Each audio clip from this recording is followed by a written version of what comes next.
jer počinješ da juriš te dobre momente, kao da pokušavaš da zaradiš ljubav. Ovaj obrazac stvara emocionalnu zavisnost i što više pokušavaš, više se vezuješ. Ali istina je jednostavna.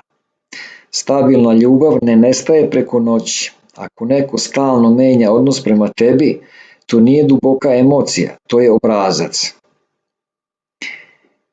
Kontrola koja izgleda kao briga.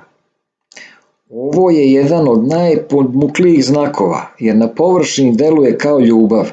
Na primjer, ne sviđaju mi se tvoji prijatelji, oni loše utiču na tebe.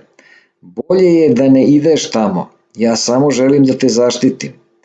I u početku to može da zvuči čak i lepo, ali pogledaj šta se dešava kroz vreme. Počinješ da se udaljavaš od ljudi, smanjuješ kontakte, praviš izbore koji nisu tvoji.